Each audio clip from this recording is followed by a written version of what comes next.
Surprise, surprise. Actually, that would be a good title for this video. Surprises. There are good surprises, there are not so good surprises. Surprises happen. In my job, there's always a surprise. Who knows who's gonna come through the gate? But I have the satisfaction and the security of knowing that my employers are good. They don't micromanage, they are supportive. My employees this year, amazing. I have utmost faith in the one that's been here. This is her 3rd year, and the other 2 are really sharp. And then my part-timer, it's more of a family and a team than just an employment situation. So that's a good surprise. Bows contain their own plethora of surprises. I like making these, of course, my PBs, rawhide backed and painted, because the surprise comes from, wow, that's an especially good bow. Rarely it's like, it's a good bow, but it's not as good as I've seen. But generally speaking, you know, there are no surprises. Put them together. I've done enough. I've done a lot of rawhide backing. I like to paint.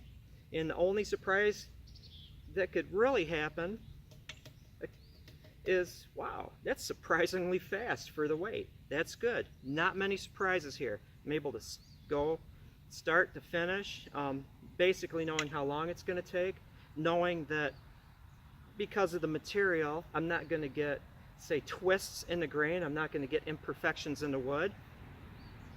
It's basically a fun ride. It's a fun ride without bad surprises. Now you go into other bows, stave-made bows, for example. The mystery wood is elm. This elm bow, this is going to be Newell's. This morning, to eliminate the possibility of bad surprises when I'm steaming that reflex into the handle, I was patient. It took me approximately 45 minutes to get to this point. And when I was done, put it over the sink and poured the hot water from my steaming pot over it. One would think that because you're steaming it, you're introducing a lot of moisture into the wood, but actually it's the opposite.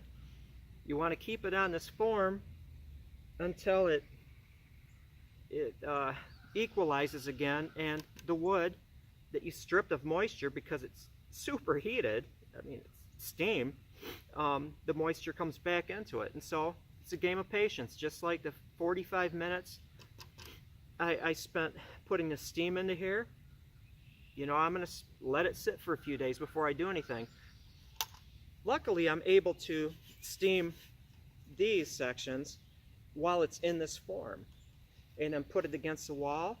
And this is going to lose a little bit of reflex.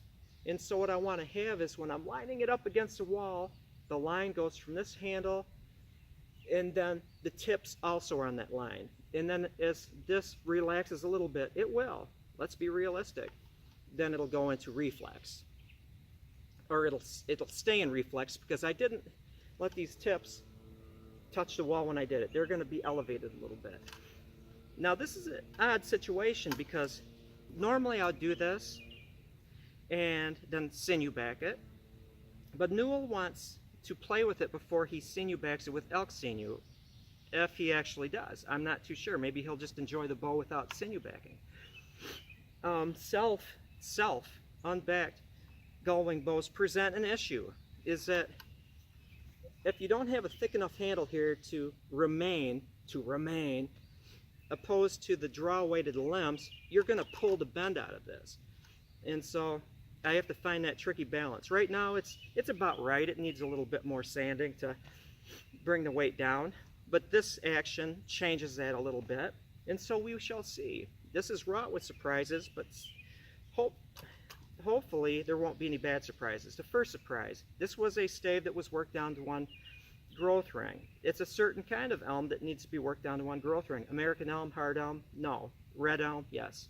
Ulmus rubra, I believe it is. It's also slippery elm. It's a medicinal tree. You can get the lozenges. But that is that. Other bows, as you're aware, create like potential surprises. You split a stave and it's got a horrible twist. You try to work it, you try to steam the twist out of it, and then it goes back.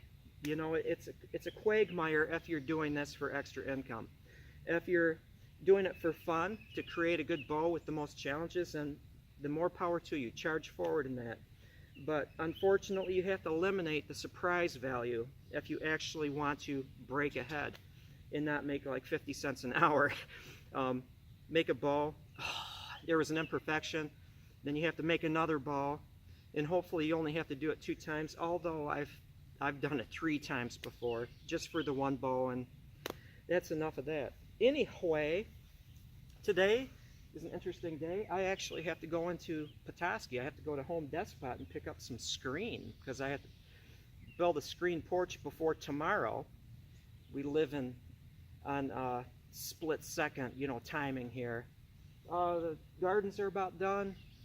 Stuff happening. Routine. Good. School groups. Yep. That's all. I'm going to get to work before 10 o'clock when my trusty employee gets here. I want to have these 2 ready for rawhide backing. Then it's off to Home Depot. If I happen to see a nice board for paddle bowing, I'll pick it up. You never know. And aside from that, that's it. Our first festival is the 8th, June 8th, which is coming up here a week and a day. And we actually were given 2 hours to play. So my bandmates are nervous. They have the hard job. I mean, driving the rhythm, the bass player and the drummer, they actually have to learn all the songs, all 25 of the songs. The guitar player obviously has to know the lyrics along with the keyboard/accordion player, the lyrics.